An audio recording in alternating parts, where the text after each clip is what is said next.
second consecutive game, and it took everybody. Aaron Wiggins, a 20-point night for him. How about A.J. Mitchell, a career night for him as well. And of course, the reigning league MVP, Shai Gilgeous-Alexander, setting a new career high with 55 points.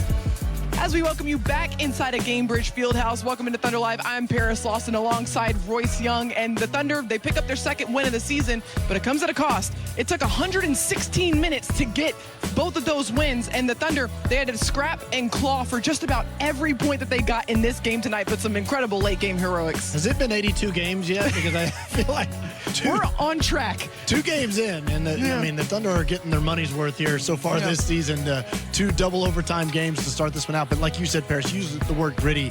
It is the absolute best way to describe this game of what Oklahoma City had to kind of grind through it.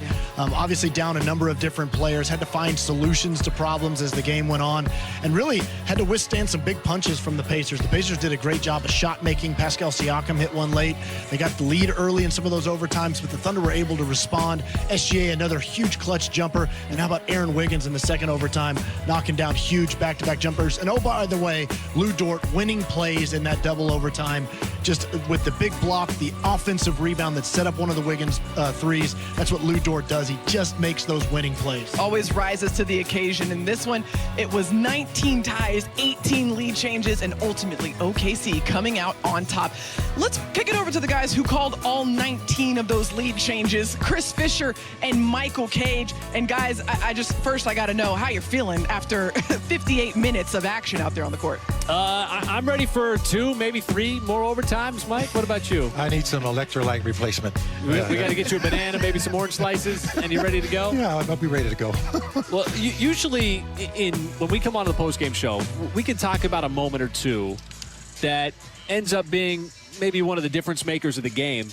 There's just too many in a game like this when you have double overtime and you had so many guys stepping up at different times to help propel the Thunder to a lead or get them back into the game. There weren't big leads, but still, what stands out to you in this double OT thriller? Well, my mom always told me sugar makes the medicine go down better, and there was a lot of medicine and sugar in this game tonight. The medicine came from Shai, but you look at the sugar plays that came up.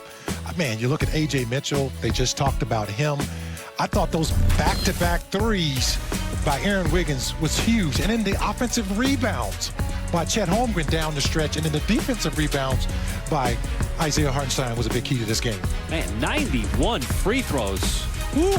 But 18 lead changes, 19 ties. That's the kind of game this was. You just had to work for everything.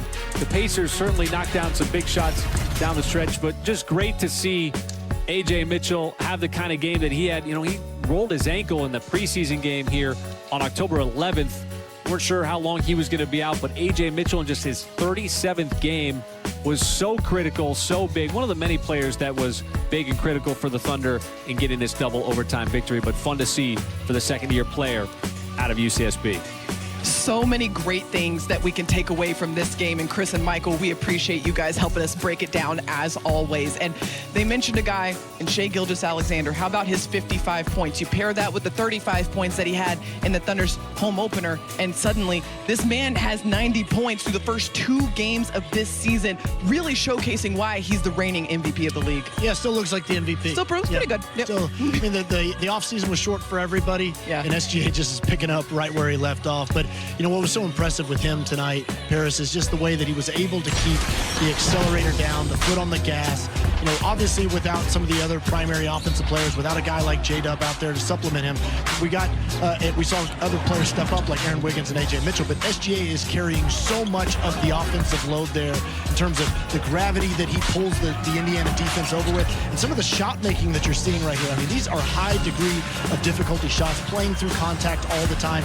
The way that he's able to just keep it going throughout the game, and just the mental endurance, I think, is one of the most impressive things about SGA, being able to just kind of withstand what the game throws at him. He's able to endure mentally throughout the 58 minutes of this one. Also physical endurance. Yeah. He played 47 minutes in that first double overtime game against the Houston Rockets and then adds another 45, I think, in this one tonight. So really great conditioning from Shai Gilgeous-Alexander. We heard from Thunder head coach Mark Dagnall. All of these guys came in great shape, and boy, was that put to the test over these first 2 games. Absolutely. I mean, I don't think by design to go to play 4 overtimes already, but but that is part of it, is trying to be as ready as you possibly can. And then, of course, you've got the curveball that's thrown in there with some bodies not available for the Thunder in this one. So you get great minutes from a number of different guys. Even just the small stuff in this one. Chris Youngblood got in and knocked down a big 3 in the first half there. You just get those contributions throughout. Brooks Barnheiser with some hustle plays throughout it.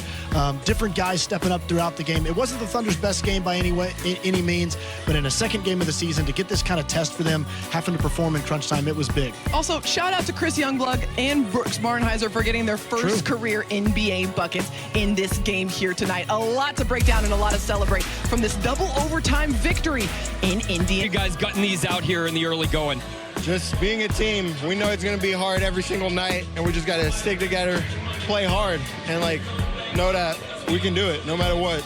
Just in terms of the feel out there, what was that second overtime like, just in terms of being able to muster up the energy, the tenacity you needed to make the plays, particularly on defense? I mean, just pay attention to details and then playing hard. I mean, obviously it was a long game, but we got to stay in it, play hard, and that's what we did. A career night for Shai, a career night for you. Tell me about the way that you two just played off of each other and how you were able to find your angles. I mean, it's really easy to play with him, and then the confidence my teammate gave me, that gave me the opportunity to go and play like that.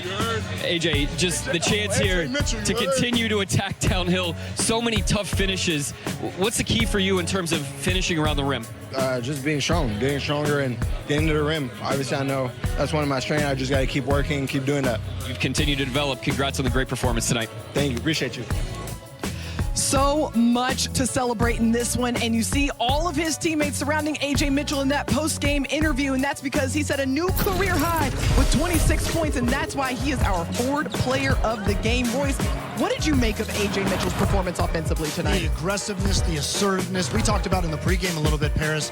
He's got a lot of confidence in himself, but his teammates have a ton of confidence in him as a player. He played 38 minutes in this game tonight. I mean, that's obviously a career high for A.J. as well. And one of the big things that sticks out, obviously the scoring and the finishing through contact, the toughness that he played with, but only 1 turnover, Paris. And that's really with kind of supplementing Shai Gilgeous-Alexander is really the primary secondary ball handler.